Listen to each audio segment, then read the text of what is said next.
आज की वीडियो होने वाली है कि कैसे अगर आप यूके में रजिस्टर्ड नर्स हो तो आपको अपना यूके से रजिस्ट्रेशन अगर आपको ऑस्ट्रेलिया में एज अ रजिस्टर्ड नर्स करवाना है तो वो आप कैसे करवाओगे। तो ये वीडियो स्पेसिफिकली मैं उसके लिए बना रही हूँ। So all registered nurse in the UK working in the UK registered with NMC UK, ये वीडियो स्पेसिफिकली आपके लिए है। So stay tune and share my channel, subscribe all. Hello everyone and welcome back to my channel one more time. जैसे कि मैंने आपको promise किया था कि मैं ऑस्ट्रेलिया जो सीरीज बना रही हूँ वो सब कुछ एक्सप्लेन करूंगी और एक एक करके सारी वीडियोस बनाऊंगी और आपको बताऊंगी कैसे रजिस्ट्रेशन कराना है आपको। सो मैंने 2 वीडियोस बनाई हैं। उसमें एक पहली वीडियो में मैंने कंपेयर किया है health care system of UK and Australia. अगर आप कंफ्यूज हो यूके और ऑस्ट्रेलिया के बीच में तो प्लीज़ जाओ और वो वीडियो जरूर देखना। आपको थोड़ी सी अंडरस्टैंडिंग उसमें ज़रूर मिलेगी कि आपको क्या चूज़ करना चाहिए उसके अकॉर्डिंग। और सेकंड वीडियो मैंने बनाई है कि अगर आप इंडिया में हो, अगर आपने इंडिया से एज ए नर्स पढ़ाई की है और इंडिया में एज ए नर्स आप रजिस्टर्ड और वहाँ पे काम कर रहे हो तो आपको किस तरह से डायरेक्टली इंडिया से ऑस्ट्रेलिया में रजिस्ट्रेशन कराना है, तो वो मेरी सेकंड वीडियो है। आज मैं वीडियो बना रही हूँ, टॉपिक है कि अगर आप यूके में एज ए रजिस्टर्ड नर्स काम कर रहे हो और आप यूके के साथ NMC UK nursing and midwifery council UK के साथ एज ए रजिस्टर्ड नर्स हो तो आपको यूके से ऑस्ट्रेलिया में कैसे अपना जो रजिस्ट्रेशन करवाना है एज ए नर्स। ये जो प्रोसेस मैं बता रही हूँ ये आप खुद कर सकते हो। ये चैनल मैंने इसलिए बनाया है स्पेसिफिकली ताकि मैं अपने एक्सपीरियंस और अपनी रिसर्च से जो भी नॉलेज इन्फॉर्मेशन जो भी गैदर कर रही हूँ वो आप तक पहुंचा सकूं और आप ये सब कुछ खुद कर सको without paying that heavy and huge amount of fee to agents. But I completely understand कि कुछ लोग अभी भी देखने के बाद भी उतना कॉन्फिडेंट फील नहीं करते हैं तो उनको एजेंट्स की जरूरत पड़ती ही पड़ती है, विच इज़ कंप्लीटली अंडरस्टैंडेबल। सो अगर आपको लगता है कि आप कुछ स्टेप्स देख के और कुछ ऐसे इन्फॉर्मेटिव ब्लॉग्स वीडियोस देख के आप खुद कर सकते हो तो गो अहेड एंड कर लो। तो आज की वीडियो जैसे कि मैंने बताया कि मैं बताऊंगी कि अगर आप यूके में रजिस्टर्ड नर्स हो तो आपको कैसे अपना रजिस्ट्रेशन ट्रांसफर कराना है from the UK to Australia. तो विदाउट वेस्टिंग एनी टाइम पहला स्टेप, जैसे कि मैंने अपनी पहली वीडियो में भी बताया था, इसमें मैं दोबारा बताऊंगी।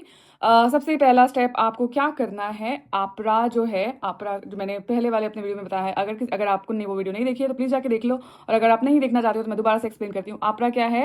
हेल्थ केयर ऑर्गेनाइजेशन, एक रेगुलेटरी बॉडी है ऑस्ट्रेलिया की जो हेल्थ प्रैक्टिशनर्स को रेगुलेट करती है।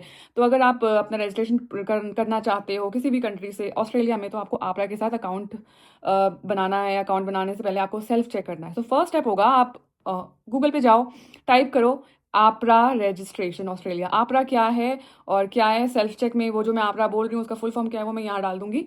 सो आपरा के साथ आपको अपना रजिस्ट्रेशन करने से पहले सेल्फ चेक करना है। सो ऑनलाइन जाओ, आपरा टाइप करो गूगल पे और वो पूरी एक वेबसाइट खुल जाएगी Australian health care professional regulatory body वाली। वहाँ पे क्लिक करो और वहाँ पे सेल्फ चेक पे आपको कुछ डिटेल्स पूछेंगे वो डालो और फिर आपको बता देंगे कि हाँ ये आपका जो पाथवे है वो कौन सा पाथवे जाएगा, ठीक है। वहाँ से फिर सेकंड स्टेप आपको करना है अपना अकाउंट क्रिएशन। सो आपरा पे जाके आपको अपना अकाउंट क्रिएट कर लेना है। अकाउंट क्रिएट करने के बाद आपको थर्ड स्टेप पे मूव करना है। मैं पहले थर्ड स्टेप पे मूव करूँ उससे पहले मैं बताऊंगी कि फर्स्ट सेल्फ चेक करने के बाद, क्योंकि ऑब्वियसली अगर आप यूके में रजिस्टर्ड नर्स हो तो आपका जो पाथवे होगा उसमें कोई भी एनक्लेक्स एग्जाम और कोई भी ऑस्की एग्जाम नहीं होगा, ठीक है। अप्रैल 2025 में ऑस्ट्रेलिया ने जो रूल्स थे वो चेंज कर दिए थे और अब यूके के रजिस्टर्ड नर्सेज और जो कि यूके में रजिस्टर्ड नर्स हैं और जो लगभग 1800 आवर्स का एक्सपीरियंस यूके के हेल्थ केयर सिस्टम में काम करते हुए ले चुके हैं, मतलब 1 साल का एक्सपीरियंस वो ले चुके हैं ऑलमोस्ट, और यूके में एनएमसी के साथ रजिस्टर्ड नर्स हैं।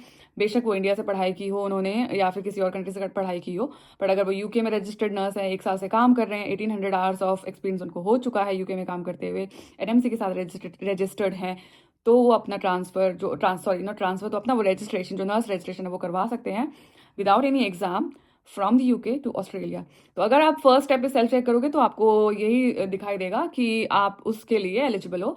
सेकंड स्टेप में जैसे कि मैंने बताया अपना आपरा अकाउंट क्रिएट करो, बहुत ही ईजी है, जैसे फेसबुक अकाउंट आप क्रिएट करते हो, बट डिफरेंस ये है कि आपरा वाले अकाउंट में आपको थोड़ी ज़्यादा डिटेल्स देनी पड़ेगी, पर ऑब्वियसली वही वाला ईमेल यूज़ करना जो एक्सेसिबल है जो आप यूज़ कर रहे हो, क्योंकि बहुत सारे ईमेल्स आएंगे आपके अकाउंट पे। थर्ड स्टेप में आपको करना है कि आपके सारे जो भी डॉक्यूमेंट्स है, इंपॉर्टेंट डॉक्यूमेंट जो कि रिक्वायर्ड है, वो उसकी जो लिस्ट है वो मैंने यहाँ पर स्क्रीनशॉट में डाल दी है, जो डॉक्यूमेंट्स रिक्वायर्ड होंगे आपरा के रजिस्ट्रेशन के लिए। सो थर्ड स्टेप में आप सारे डॉक्यूमेंट्स गैदर कर लो, सारे इकट्ठे करो। मोस्टली होगा आपका जो ऑब्वियसली आपकी डिग्रीज होंगी, ट्रांसक्रिप्ट होगा आपका, देन आपका यूके का एनएमसी रजिस्ट्रेशन, और एनएमसी से ही आपको कॉन्टिन्यूस सर्विस, कॉन्टिन्यूस प्रोफेशनल वाला एक डॉक्यूमेंट मिल जाएगा, मैंने यहाँ डाल दिया है। वो डॉक्यूमेंट आप एनएमसी के अकाउंट में जाओ लॉग इन करके और वहाँ से रिक्वेस्ट कर सकते हो कि हाँ यू आर इन कॉन्टिन्यूस, वहाँ पे ऑप्शन आ जाता है। अगर आपको नहीं पता कैसे करना है तो आप कमेंट कर देना, मैं वो भी बता दूंगी कि कैसे करना है। एनएमसी के अकाउंट में लॉग इन करना है, वहाँ पे टॉप राइट कॉर्नर पे ऑप्शंस होते हैं, वहाँ पे आप कंटिन्यूस प्रैक्टिस वाला डॉक्यूमेंट वहाँ पे रिक्वेस्ट कर सकते हो। तो वो जब आप रिक्वेस्ट कर लोगे तो आपको वो डॉक्यूमेंट आ जाता है, ठीक है। तो वो वाला डॉक्यूमेंट आपकी नर्सिंग की डिग्रीज, मार्कशीट, ट्रांसक्रिप्ट, एनएमसी का वो कॉन्टिन्यूस प्रैक्टिस वाला डॉक्यूमेंट, प्लस पासपोर्ट आपको चाहिए अपना आईडी के लिए। देन आपको क्रिमिनल चेक्स, जो भी पुलिस चेक्स, डीबीएस, यूके का डीबीएस, और उसके पहले भी अगर आप किसी और कंट्री में हो तो उसका जो है police verification certificate, police clearance certificate आपको चाहिए। ये सारे डॉक्यूमेंट चाहिए, ठीक है। पूरी जो डॉक्यूमेंट की जो लिस्ट है वो मैंने स्क्रीनशॉट में डाल दी है, जैसे जैसे मैं बोल रही हूँ वो भी आपको यहाँ पे दिखता जाएगा। तो अगर आप कुछ मिस कर दिया आपने तो वीडियो को स्टॉप कर लेना या स्लो करके आप वो सारे देख सकते हो, ठीक है। ये डॉक्यूमेंट्स आपको चाहिए, पर ये डॉक्यूमेंट्स जो है आपको नोटरी से या फिर किसी गैजेट ऑफिसर से, इंडिया में गैजेट ऑफिसर बोलते हैं, यहाँ पे जो है सॉलिसिटर, यूके में है सॉलिसिटर बोलते हैं। तो किसी भी सॉलिसिटर से आपको उसको अटेस्ट करवाना होगा, काइंड ऑफ एक सर्टिफिकेशन और वेरिफिकेशन ऑफ ओरिजिनल डॉक्यूमेंट है। तो वो सारे डॉक्यूमेंट्स आपको यहाँ पे वो अटेस्ट और वेरीफाइड करवाने होंगे। यूके में अगर आप वेरीफाई कराना चाहते हो तो वो बहुत महंगा पड़ेगा। पर डॉक्यूमेंट अराउंड ये लोग 20-30 पाउंड्स मांगते हैं। और ये मैंने कम ही बोला है, ये डिपेंड करता है आप कौन सी जगह पे हो, जगह के अकॉर्डिंग प्राइस होता है यूके के अंदर। सो अगर आपकी ट्रिप लग रही है इंडिया में, अगर आप इंडिया जा रहे हो या कुछ करे तो अपने याद करके अपने सारे डॉक्यूमेंट्स लेके जाओ और इंडिया से अटेस्ट करवा लो, नोटराइज करवा लो, इंडिया में सस्ता हो जाता है। तो ये बस एक ट्रिक है जो मैंने यूज़ की तो मैंने आपको बता दी।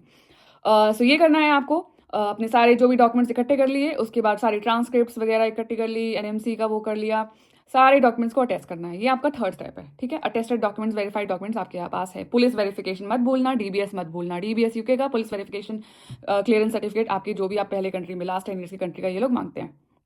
जो भी आप जब ऑनलाइन अकाउंट बनाओगे उसमें सब कुछ मेंशन होता है, तो वो सेल्फ एक्सप्लेनेटरी होगा। आप पढ़ना, हर स्टेप को अच्छे से पढ़ना, देन आगे बढ़ना, ठीक है। ये जो मैं बता रही हूँ ये मैं अपने एक्सपीरियंस से बता रही हूँ, और जो मैंने किया वो और जो लोगों को मैंने बताया वो मैं बता रही हूँ। ये था आपका स्टेप 3। स्टेप 4 में आपको क्या करना है, आप रखे स्टेप 4 में आपको जितने भी डॉक्यूमेंट्स आपने सारे इकट्ठे किए थे और जो आपने अटेस्ट करवाए थे वो सारे डॉक्यूमेंट्स आपको ऑनलाइन अकाउंट में अपलोड कर देने हैं अपने आपरा के अकाउंट में। और उसमें एक फॉर्म होता है बड़ा सा, वो फिल करना है, सारी डिटेल्स एंड ऑल सब कुछ आपसे मांगते हैं वो लोग। वो सब कुछ करके आपको अपलोड करके वो फाइनल करके कर देना है। नेक्स्ट फिर आती है पेमेंट। पेमेंट 2 तरह की पेमेंट होती है। एक तो ऑब्वियसली आप वो एप्लीकेशन फ़ी दोगे उनको, जो कि पाउंड्स में, यूके के पाउंड्स में 160 पाउंड्स अराउंड होगा। और आपका फिर पर ईयर का रजिस्ट्रेशन वो 95 पाउंड्स होगा। सो 160 प्लस 95 पाउंड्स, ये वाला जो चार्ज है, ये वाले जो पैसे हैं वो आपको देने होंगे after uploading all the documents and to submit your application. So ये सब सबमिट करके, ये पेमेंट करके, तब आपकी एप्लीकेशन आपरा के पास ऑफिशियली चली जाएगी और आपकी एप्लीकेशन इन मानी जाएगी आफ्टर यू पे द फी। उसके बाद क्या होता है, स्टेप 5 में आपरा आपके सारे जो भी है डॉक्यूमेंट्स एंड ऑल सबको वो चेक करेंगे, फिर उस पर डिसीजन होगा। फिर वो आपको ईमेल भेजते हैं कि हाँ, अगर कुछ डॉक्यूमेंट में कमी है तो वो आपसे मांगते हैं कि हाँ हमें ये भी भेज दो, या फिर कुछ ऐसे प्रॉब्लम है तो वो आपको ईमेल से कम्युनिकेशन करते हैं। जैसे कि मैंने आपको इसलिए बोला था कि वही वाला ईमेल रखना जो आप यूज़ कर रहे हो और जिसको आप एक्सेस कर सकते हो, ठीक है। ऐसा कोई ईमेल मत रखना जिसका पासवर्ड भूल गए, या मम्मी का, पापा का, या किसी और का ईमेल, ऐसा मत करना, ठीक है। अपना ऐसा कोई ईमेल नहीं है तो नया ईमेल बना के अच्छे से उसको अच्छे से याद करके रखना। फिर ईमेल पे आपको सारे कम्युनिकेशंस आते हैं और वहाँ पे वो आपको बताएंगे अगर उनको कोई और डॉक्यूमेंट में प्रॉब्लम है या फिर कुछ कमी है तो वो वहाँ पे आपसे कम्युनिकेट करेंगे। नेक्स्ट स्टेप में सब कुछ हो गया और सारे डॉक्यूमेंट्स अगर सही है तो आप लास्टली, कभी कभी होता है कि वो आइडेंटिफिकेशन का डॉक्यूमेंट दोबारा से करने के लिए बोलते हैं, तो आइडेंटिफिकेशन करते हैं, आइडेंटिटी चेक करते हैं। कभी कभी क्या होता है कि वो ऑनलाइन ही हो जाता है विदाउट एनी चार्ज, और कभी कभी कुछ केसेस में कुरियर भी करना पड़ता है तो उसमें कुछ 25 पाउंड 26 पाउंड ऐसे कुछ लगते हैं, बट मोस्टली वो ऑनलाइन हो जाता है, ठीक है। लास्ट में क्या होगा, आपको बता देगा कि हाँ और आपका जो रजिस्ट्रेशन था वो अप्रूव हो चुका है and now you can go ahead and go further with your registration. So वो अप्रूवल मेल आएगा आपरा की तरफ से आपको, ठीक है। अब यूके के नर्सेस के लिए जिनके पास यूके में काम करने का 1 साल का एक्सपीरियंस है, ऑब्वियसली एक और डॉक्यूमेंट जो मैं भूल गई बताना, आइल्स आपका लैंग्वेज एग्जाम का डॉक्यूमेंट वो भी होता है। बट ऑब्वियसली वो आप एक्सटेम्प्ट हो जाओगे उससे, क्योंकि आप ऑलरेडी इंग्लिश स्पीकिंग कंट्री में काम कर रहे हो, तो वो आपको नहीं मांगते, वो एग्जेम्पशन हो जाता है उसके एग्जेम्पशन हो जाता है उसका, ठीक है। तो ये बहुत ही ईजी प्रोसेस है, आप ये खुद कर सकते हो। बहुत सारी नर्सेज को मैंने देखा है कि वो एजेंट्स को इतनी हैवी अमाउंट ऑफ पैसे देते हैं और वो उनसे करवाते हैं, बल्कि ये बस एक ऑनलाइन प्रोसेस है जो कि आप खुद कर सकते हो। आपरा बहुत अच्छी है कम्युनिकेशन में, आपको ईमेल एंड ऑल सब कुछ आ जाता है, तो वो इजी है। और सेल्फ चेक में सब कुछ आप खुद कर सकते हो online and all. Self check कर जब आप करते हो तो एक एमसीक्यू काइंड ऑफ थोड़ा कभी कभार, अब तो नहीं दे रहे हैं वो लोग, पहले दे रहे थे, तो सेल्फ चेक में वो कुछ क्वेश्चन पूछते थे पहले, और फिर उसके बेसिस पे फिर वो डिसाइड होता था। बट वो क्वेश्चन ऐसे ही होते हैं कि आपकी डिटेल्स एंड ऑल, और बेसिक क्वेश्चन होते हैं।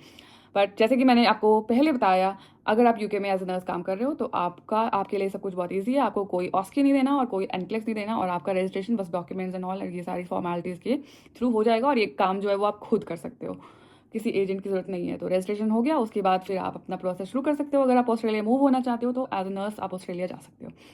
सो ये था आज का वीडियो गाइस, होपफुली आपको ये अच्छा लगा हो, और अगर आपको मेरी वीडियोस अच्छी लगती हैं तो प्लीज़ शेयर ज़रूर करना, सब्सक्राइब करना, लाइक करना, और कमेंट करना आपको और कौन सी वीडियोस चाहिए आगे चल के।